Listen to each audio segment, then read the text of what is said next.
Hi everyone, my name is Anushka. Today I am explaining ಪಾಠ 5 ಅನ್ನದಾತ. ಈ ಪದ್ಯವನ್ನು ಸತ್ಯಾರ್ಥಿ ಚನ್ನಬಸಪ್ಪ ಹೊಸಮನಿಯವರು ಬರೆದಿದ್ದಾರೆ.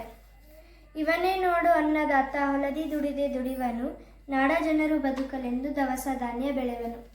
ಇವನೇ ನೋಡಿ ಅನ್ನದಾತ ಅಂದರೆ ಇಲ್ಲಿ ನಾವು ಪಿಕ್ಚರಲ್ಲಿ ನೋಡ್ತಿರ್ಬೋದು, ಇಲ್ಲೊಬ್ಬ ರೈತ ಇದ್ದಾನೆ, ಅವನನ್ನೇ ಅನ್ನದಾತ ಅಂತ ಕರೆಯೋದು.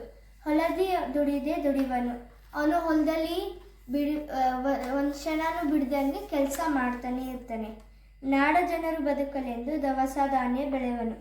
ಈ ನಾಡಿನ ಜನರು ಬದುಕಲಿ ಅಂತ, ಅವರು ಆಹಾರ ಸೇವಿಸಿ ಬದುಕಲಿ ಅಂತ ಅವನು ಬೆಳೆಯನ್ನು ಬೆಳೀತಾನೆ ಅಂತ ಹೇಳ್ತಿರೋದು.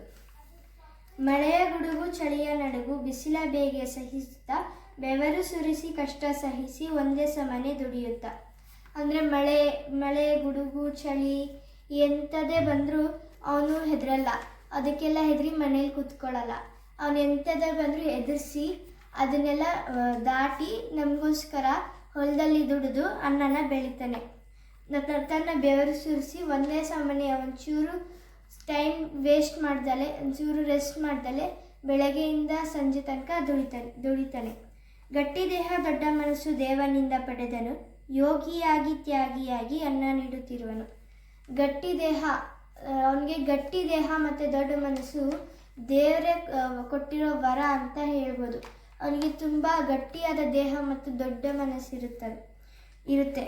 ಯೋಗಿಯಾಗಿ ತ್ಯಾಗಿಯಾಗಿ ಅನ್ನ ನೀಡುತ್ತಿರುವನು. ಅವನ ಹತ್ರ ಏನೇ ಇರಲಿ ಬಿಡಲಿ, ಅವನ ಹತ್ರ ಅನ್ನ ಇದೆಯಲ್ಲ ಅದನ್ನು ಅವನು ತನಗಷ್ಟೇ ಇಟ್ಕೊಳ್ಳಲ್ಲ, ಎಲ್ಲರಿಗೂ ಒಬ್ಬ ಯೋಗಿಯಾಗಿ ಮತ್ತೊಬ್ಬ ತ್ಯಾಗಿಯಾಗಿ ತ್ಯಾಗ ಮಾಡ್ತಾನೆ, ಎಲ್ಲರಿಗೂ ಅದನ್ನು ಹಂಚ್ತಾನೆ.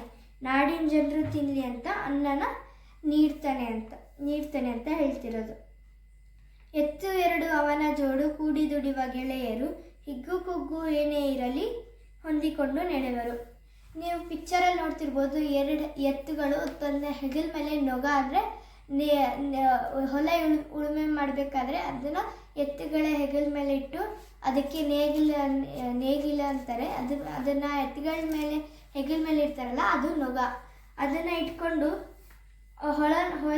ಹೊಲನ ಉಳುಮೆ ಮಾಡ್ತೀವಿ, ನೀವು ನೋಡ್ಬೋದು. ಅವನಿಗೆ ಅವೆರಡು ಅವನ ಆ ರೈತನ ಗೆಳೆಯರಿದ್ದಂಗೆ. ಹಿಗ್ಗು ಕುಗ್ಗು ಏನೇ ಇರಲಿ ಹೊಂದಿಕೊಂಡು ನಡೆಯುವರು.